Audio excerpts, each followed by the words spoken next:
மக்கள் விரோத திமுக ஆட்சி இன்னும் 10 மாதத்தில் முடிவடைய உள்ள நிலையில் அதிமுக பொதுச் செயலாளர் எடப்பாடி கே பழனிசாமி தலைமையில் மீண்டும் ஆட்சி அமைப்போம்.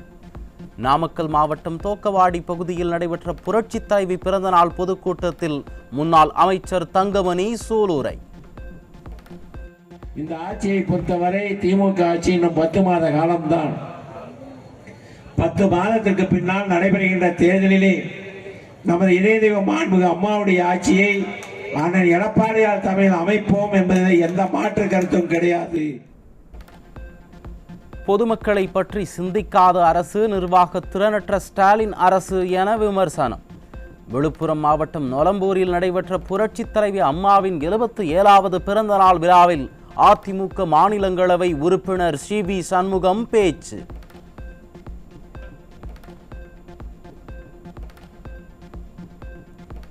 அதிமுக அரசு காலமாக மருத்துவத்துறையில் செய்திட்ட சாதனைகளுக்கு ஸ்டிக்கர் ஒட்டிய விடியா திமுக அரசின் பொம்மை முதலமைச்சர் ஸ்டாலினுக்கு அதிமுக முன்னாள் அமைச்சர் சி. விஜயபாஸ்கர் கண்டனம்.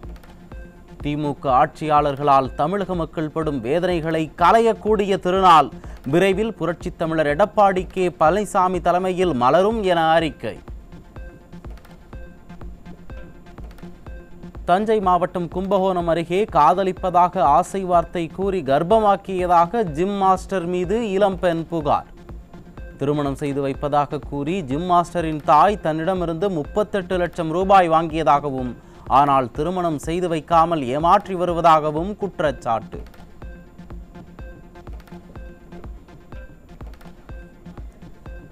பெண்கள் மீதான பாலியல் வன்கொடுமைகளை எதிர்த்து திண்டுக்கல்லில் போராட்டம் நடத்தவிருந்த மாதர் சங்க நிர்வாகிகள் சட்டவிரோதமாக காவலில் அடைத்ததற்கு திமுக கூட்டணி கட்சியின் எம்பி கடும் எதிர்ப்பு.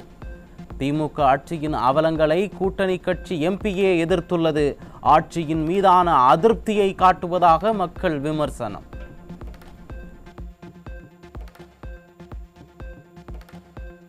எனக்கு தெரியாம அதனால கேள்வி வந்து மாதிரி வண்டி எனக்கு தெரியாது, எனக்கு தெரியாதானே. சரி ரைட் விடுங்க. இல்ல அவங்க பேர்ல நீங்க வீட்டு காவல் வைக்கிற அளவுக்கு என்னங்க பிரச்சனை இருக்கு? மறிச்சு வந்து ரொம்ப ரூல்ஸா பாக்காதீங்கம்மா. அதனால உங்களுக்காக சொல்ல மேல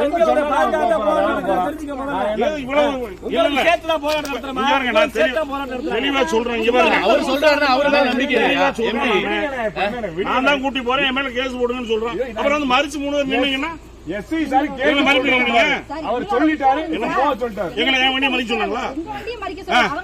அவங்க என்ன பண்ணாங்க? அவங்க மேல என்ன கேஸ் போடுறீங்களா? புதுக்கோட்டை மாவட்டம் அறந்தாங்கி அருகே மணமேல்குடியில் தலை துண்டிக்கப்பட்ட நிலையில் ஆண் சடலம் கண்டெடுப்பு. கொன்றவர்கள் யார் என்பது குறித்தும் எதற்காக கொலை செய்யப்பட்டார் என்பது குறித்தும் காவல்துறை விசாரணை. மதுரையில் மது அருந்த பணம் தராத மனைவி குத்தி கொலை.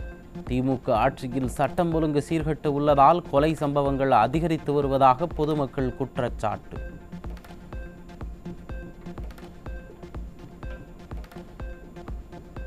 நாமக்கல் மாவட்டம் ராசிபுரத்தில் 9ஆம் வகுப்பு மாணவன் உயிரிழந்த விவகாரத்தில் அதே பள்ளியைச் சேர்ந்த 9ஆம் வகுப்பு மாணவன் அடித்து கொன்றதாக உறவினர்கள் குற்றச்சாட்டு. திராவிட மாடல் ஆட்சியில் பள்ளிக் கல்வித்துறையை முறையாக செயல்படாததால் இதுபோன்ற சம்பவங்கள் அரங்கேறுவதாக பெற்றோர் ஆவேசம். கள்ளக்குறிச்சியில் மர்மமான முறையில் உயிரிழந்ததாக கருதப்பட்ட தங்கராசு என்பவர் மெத்தனால் கலந்த சாராயம் குடித்து உயிரிழந்ததாக உடற்கூறாய்வு அறிக்கையில் வெளிவந்த அதிர்ச்சி தகவல். திறனற்ற ஸ்டாலின் ஆட்சியில் கள்ளச்சாராயத்தை ஒழிக்க நடவடிக்கை ஏதும் எடுக்கவில்லை என மக்கள் குற்றச்சாட்டு. கிருஷ்ணகிரி மாவட்டம் ஓசூரில் வெறிநாய் கடித்ததில் பெண்கள் உட்பட 7 பேர் மருத்துவமனையில் அனுமதி. ஸ்டாலினின் திராவிட மாடல் அரசு பிரம்மாண்ட விழாக்கள், மாநாடுகள் போன்றவற்றிற்கு காட்டும் ஆர்வத்தை பொது சுகாதார பணியில் காட்டாதது ஏன் என மக்கள் கேள்வி.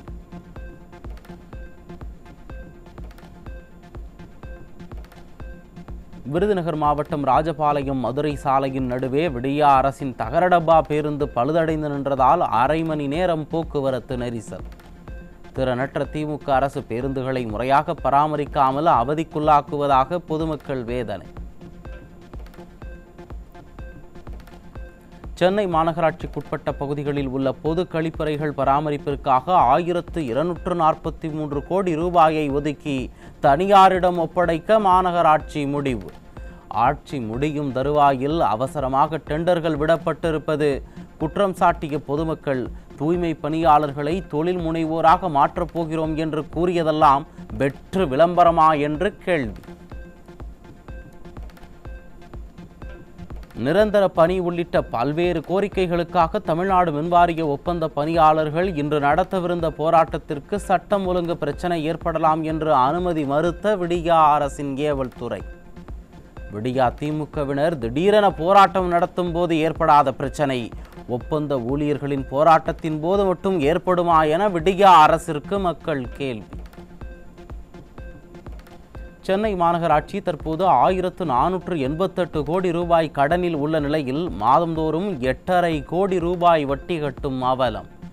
கடந்த ஓராண்டிற்கு மேலாக பல்வேறு வரிகள் உயர்த்தப்பட்ட நிலையில் மாநகராட்சி எப்படி கடனில் மூழ்கி இருக்கிறது என்று திராவிட மாடல் அரசிற்கு மக்கள் கேள்வி.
கரூர் திருக்காம்புலியூர் அருகே ஆந்திராவிலிருந்து பேருந்தில் கடத்தி வரப்பட்ட 12 கிலோ கஞ்சா சிக்கியிருக்கிறது.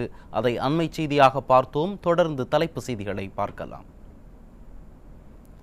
சென்னை மாநகராட்சிக்குட்பட்ட பல்வேறு பகுதிகளில் உள்ள 372 கழிப்பறைகள் முறையாக பராமரிக்கப்படாததால் 430 கோடி ரூபாய் அளவிற்கு ஊழல் அரங்கேறியதாக தகவல்.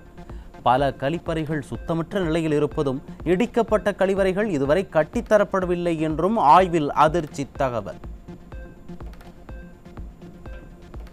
சென்னை மாநகராட்சிக்குட்பட்ட 975க்கும் மேற்பட்ட இடங்களில் தேங்கியுள்ள கழிவுகளை அகற்ற தனியாருக்கு ஒப்பந்தம் வழங்கிய விடியா அரசின் நிர்வாகம்.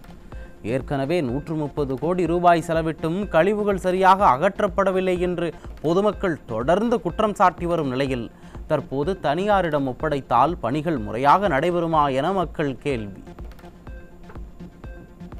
சென்னை குடிநீர் வாரியம் மேற்கொள்ளும் தேசிய ஒப்பந்த புள்ளியை ரத்து செய்ய கோரி இன்று உண்ணாவிரத போராட்டம்.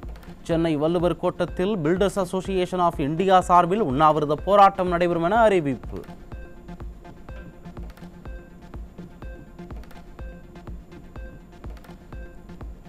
டெல்லி எய்ம்ஸில் குழந்தைகள் மற்றும் இளைஞர்களுக்காக இந்தியாவின் முதல் இணைய போதை நீக்க மையம் அமைக்க அனுமதி. குழந்தைகளுக்கு அதிகரிக்கும் மனநல பிரச்சனைகளை தடுக்க இந்திய மருத்துவ ஆராய்ச்சி கவுன்சில் நடவடிக்கை.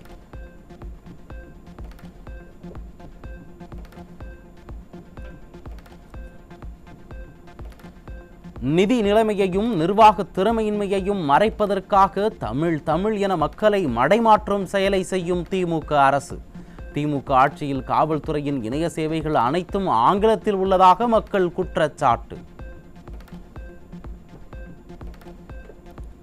மின்னணு முறையில் வழக்கு தாக்கல் செய்யும் முறை காவல்துறை மற்றும் குற்றவியல் நீதிமன்றங்களில் சிறப்பாக செயல்படவில்லை என காவல்துறைக்கு குட்டு வைத்த சென்னை உயர்நீதிமன்றம்.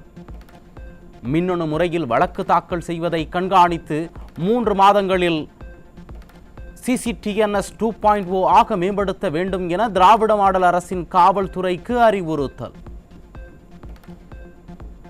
திராவிட மாடல் கல்வித்துறையில் பள்ளி மாணவர்கள் முதல் முனைவர் பட்டம் பெற துடிப்பவர்கள் வரை எந்த நிலையிலும் துன்புறுத்தல் உள்ள நிலையில் துன்புறுத்தலை ஒழிக்க புதிய நடவடிக்கைகளை அறிமுகம் செய்த அண்ணா பல்கலைக்கழகம். ஸ்டாலினும் அவரது கட்டுப்பாட்டில் உள்ள காவல்துறையும் முறையான சட்ட நடவடிக்கைகளை மேற்கொள்ளாத நிலையில் பெண்களை துன்புறுத்துபவர்களுக்கு அபராதம், அதிகாரம் ரத்து செய்யும் புதிய விதிகளை விதிப்பதாக பொதுமக்கள் குற்றச்சாட்டு. வெளிச்சந்தையில் வாங்கும் மின்சாரத்திற்கு கூடுதல் சர்சார்ஜ் விதிக்க ஸ்டாலினின் திராவிட மாடல் அரசு முடிவு. ஏற்கனவே சிறு மற்றும் நடுத்தர தொழில் நிறுவனங்கள் கடும் சிக்கலில் இருக்கும் நிலையில் புதிய கட்டண உயர்வு தொழிலையே நடத்த முடியாத அளவிற்கு கொண்டு செல்லும் என மக்கள் குற்றச்சாட்டு. திராவிட மாடல் ஆட்சியின் தொழிலாளர் துறையின் மெத்தனத்தால் சாம்சங் தொழிற்சாலையை தொடர்ந்து 40க்கும் மேற்பட்ட தொழிற்சாலை ஊழியர்கள் ஒருங்கிணைந்து போராட முடிவு. தொழிலாளர்கள் பிரச்சனைகளை தீர்க்க தொழிலாளர் துறை எந்த நடவடிக்கையும் எடுக்காததால் தொழிலாளர்கள் போராட்டம் நடத்த திட்டமிட்டுள்ள நிலையில் தொழில்துறை முடங்கும் அபாயம். தெலுங்கானா மாநிலம் மருந்து உற்பத்தியில் 11,000 கோடி ரூபாய் அந்நிய முதலீட்டை ஈர்த்துள்ள நிலையில் தமிழ்நாட்டில் விளம்பர அரசியல் செய்து வரும் ஸ்டாலின் மாடல் அரசு. நிர்வாக திறனற்ற திராவிட மாடல் அரசின் மெத்தனத்தால் தமிழ்நாட்டிற்கு வரவேண்டிய முதலீடுகள் அண்டை மாநிலங்களுக்கு செல்லும் நிலையில் வழக்கம் போல கும்பகர்ண தூக்கத்தில் இருப்பது நியாயமா முதல்வரே என மக்கள் கேள்வி. மைனாரிட்டி பாஜக கூட்டணிகளுடன் ஆட்சி நடத்தும் மகாராஷ்டிர மாநிலம் புனேவில் பேருந்தில் வைத்து இளம் பெண் வன்கொடுமை. பெண்களுக்கு எதிரான குற்றங்களை தடுக்க மைனாரிட்டி பாஜக அரசும் எவ்விதமான நடவடிக்கையும் எடுப்பதில்லை என மக்கள் குற்றச்சாட்டு. 100 நாள் வேலைவாய்ப்பு திட்டத்தில் நடத்தப்பட்ட சமூக தணிக்கைகள் மொத்தம் 291 கோடி ரூபாய் முறைகேடு நடைபெற்றுள்ள நிலையில் முழுமையாக விசாரணை நடத்த வேண்டும் என கோரிக்கை. மைனாரிட்டி பாஜக ஆட்சியில் ஊழலை தடுப்பதில் அதிகாரிகளின் ஆமை வேக நடவடிக்கைகளால் தொடர்ந்து மோசடிகள் நடந்து வருவதாக வேலைவாய்ப்பை இழந்தவர்கள் வேதனை. மாநிலங்களுக்கான பங்கை 1% குறைக்க மைனாரிட்டி பாஜக அரசு முடிவு செய்திருப்பதாக தகவல்.